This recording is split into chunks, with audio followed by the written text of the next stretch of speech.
I'm in a beautiful spot tucked up at the back of a bay. Naturally the water is going to be rushing in. We've had a lot of influx of rain. The water's a little bit tannin, so I'm going to be using a darker lure here just as a bit more of a silhouette. So this is the Rapalafatjack, the number 4. It's produced for me this spring so far.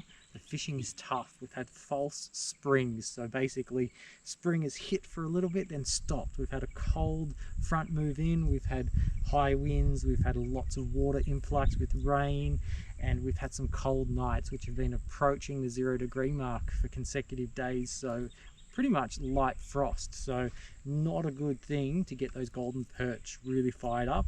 The good news is now we've got a pearler of a day. It's going to hit around the 20-degree mark.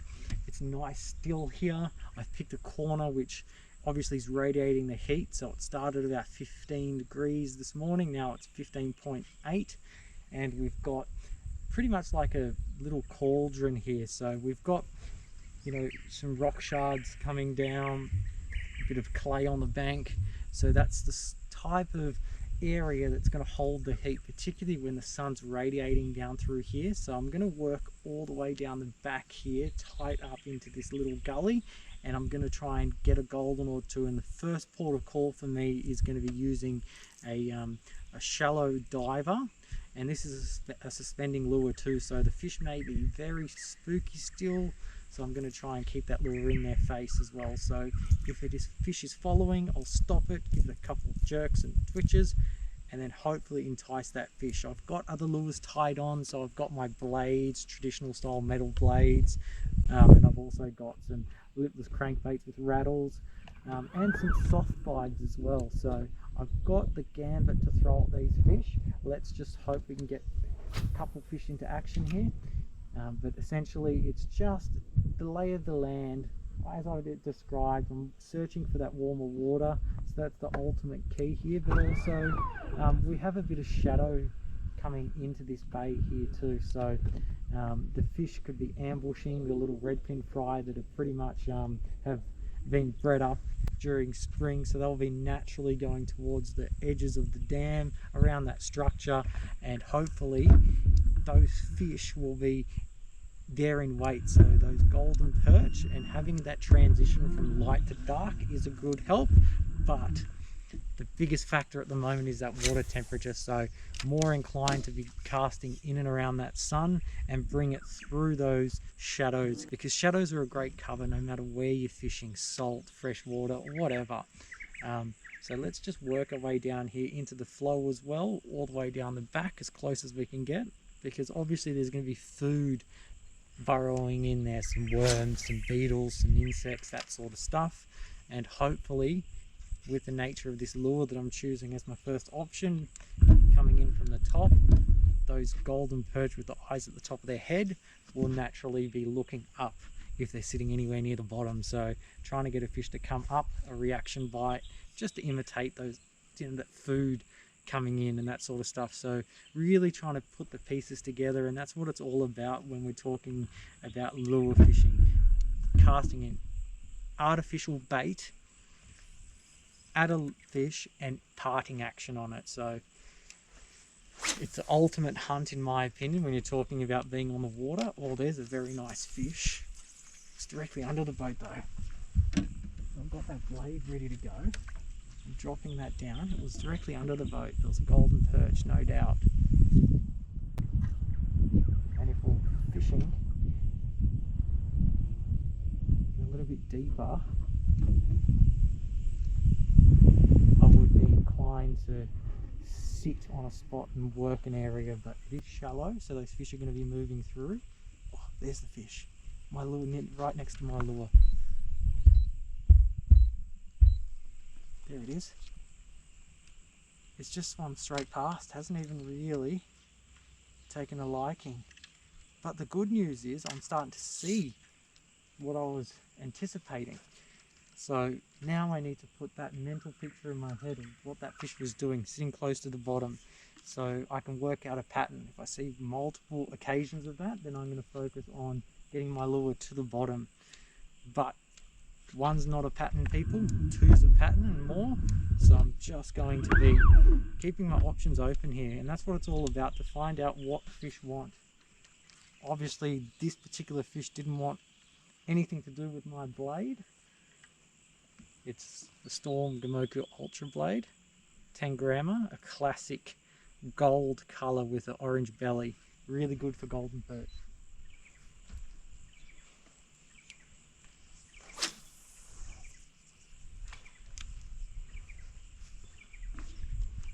Okay, now we're in prime time. It's a little bottleneck here, up against the willows, or the tea tree I should say. And then we have a set of trees right up the guts, so right in the middle. So I'll be working both sides, but there's a fish below me again.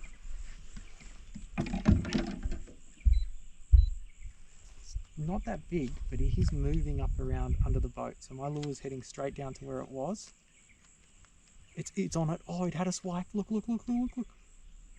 It had a hit. I felt him just then. He had a swipe and a hit. He's still there. Oh, that's an active fish. That's good. Oh man, he had a swipe at the start, didn't hit it, and I felt a faint hit. But that was a fish ready to rumble, and it just didn't eat.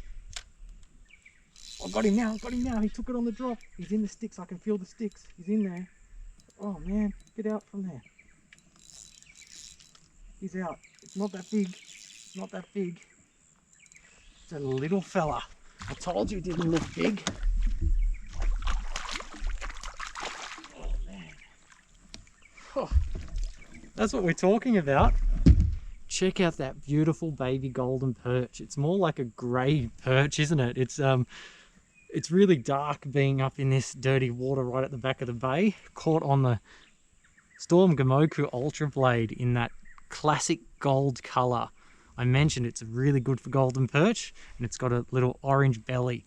Awesome little trigger lure to get these fish happening. But that fish was directly under the boat, saw it, and just came straight up. It's not as big as the one I saw before, but I tell you what, there's that pattern, getting that lure to the bottom. Ideally, like I said, I wanted to be casting and working a diver up at the surface, but look, I'm going to keep my options open, and that's what it's all about, keeping your options open. And have a look at this beauty. Okay, I fished the back corner of that bay after I caught that golden perch for no dice. I actually spooked fish because I got my lure caught in the tea tree, and it's a nice shallow area, so all that noise caused those fish to spook. There were a fair few fish there, but unfortunately I wasn't able to get another one. Coming back up through into the deeper water, didn't see as many fish as I did going in. Saw a few, but unfortunately they weren't playing the game. So now I've ducked in to another little corner not too far away, and the water temperature has rocketed to 18 degrees. So I put myself in that area that I wanted to be for the best chance of that higher water temperature. And when the fish are slow, they're looking for that warm water. So I'm going to go through the same scenario. I'm going to be throwing the Rapalafatjack, but what I've done now is change color to this little, more of a redfin imitation with that orange belly, black back, but it's got a bit of shine there, a little bit of shimmer. The sun is hitting the water beautifully. There's a little bit of wind around out in the open, but I'm tucked away here, and this is going to give me the best shot of catching a golden perch, or capturing a golden perch up against the bank. So again, I'm thinking about the terrain. I'm thinking about where the warmest water is going to be. So I'm putting the pieces of the puzzle together. We've got a nice little inflow of water behind me here. I've had a cast in there, unfortunately no good. Haven't done it with this lure though, so I might throw a couple more in there on the way after this cast. But all about just changing and adapting and finding the pieces to the puzzle, because that's what lure fishing is all about, and that's why I love it so much. It's about putting the pieces together.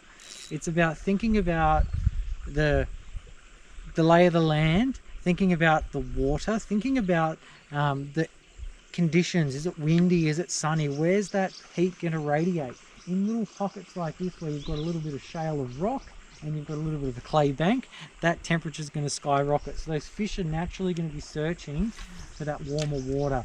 Like I said, I've already had a few casts in here, so I doubt there's going to be an active fish in there.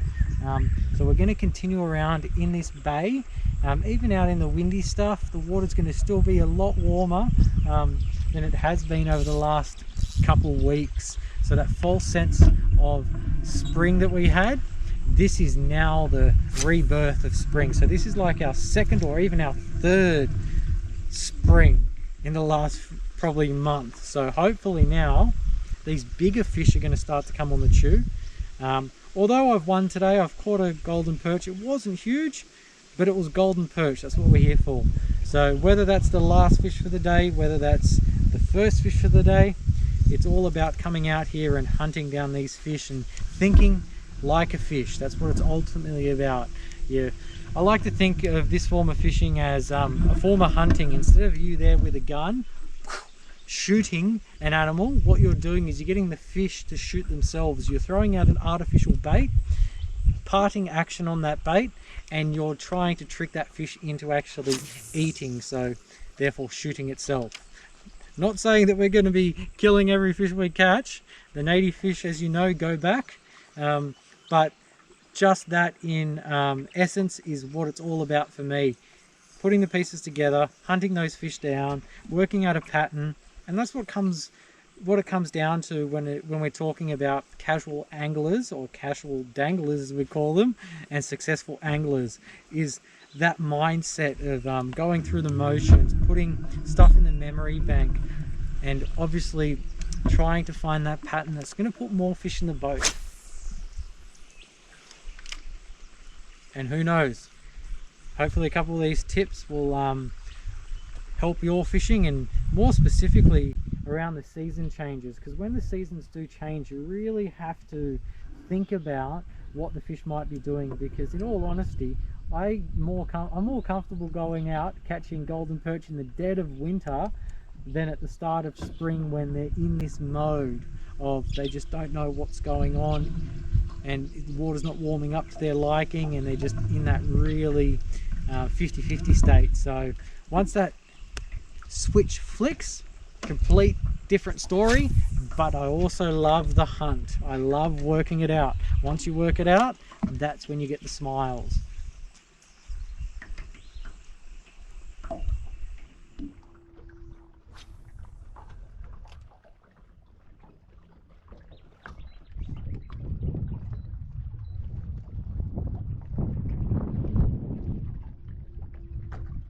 There's my lure. Oh, a fish is going for it.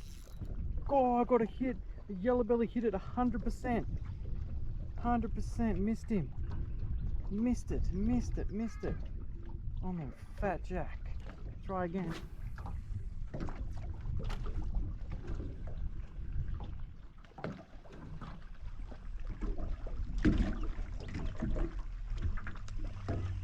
Oh man, I saw it on the active target as well. It's good fish.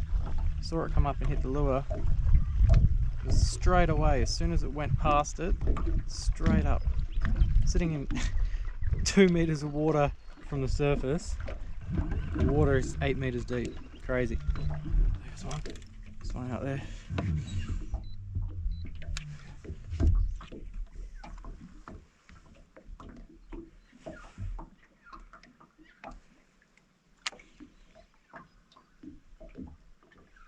Oh, come on, eat it, come on. Oh, there's one way out there as well. This is good.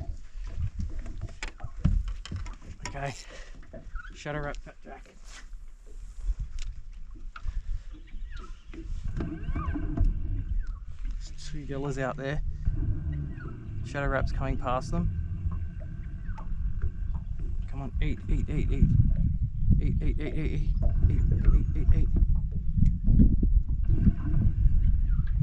I think I've just missed them.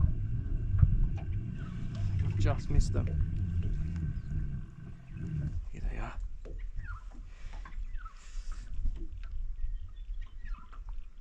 There they are. Okay. Oh, lure's going straight past it right now. Twitch. One's on it. Oh, got him. Oh, yes. Yes. It's not that big, but I've been trying for a while. It's not that big. Get away from that tree. It's not that big. It's probably about the 50 mark. Oh, right. Oh, buddy. I want to lose you. Get in there. Yes. Yes. Yes. Yes.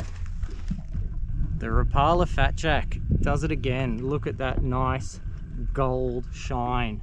Not a huge fish, but after missing a fair few, having a couple hits, it's absolutely awesome just to get one and seeing it happen as well, all live. Fantastic stuff. Look at you, buddy. Look at you. Right down the gob there. How cool was that?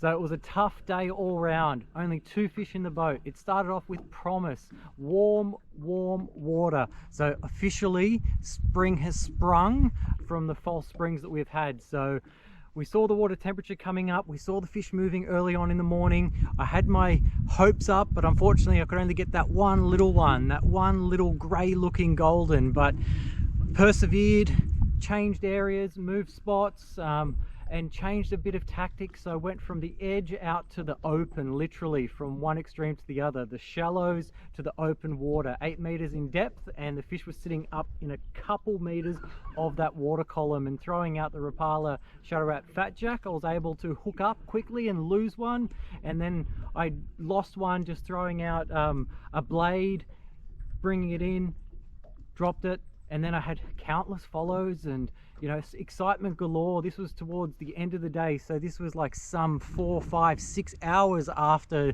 catching that initial fish. So just moving around, you just have to try and change things up. Just try different things. I had many different lures that I was trying, from soft plastics to blades to little divers to lipless crankbaits to a soft vibe, all that. But what a fantastic little session it was. Only 2 fish landed, but just being able to be so interactive, obviously being able to see them on the active target's one thing, but being able to catch them, you have to be switched on. You've got to be casting in the right spot. You've got to be using the right lure. Sometimes you're using the right lure and you still can't get them and you drop them. So that's just a classic early spring. Well, we're in, I guess, middle of spring at the moment, but that's what should have been an early spring bite. The 2 false springs, but there you have it. A great time on the water anyway. Being able to just stay out for a bit longer after all this lockdown. I'm bloody chuffed, and yeah, it's going to be more gold from here. It's just going to be that spike. The switch will flip, and then we're going to get the gold rush. Fingers crossed.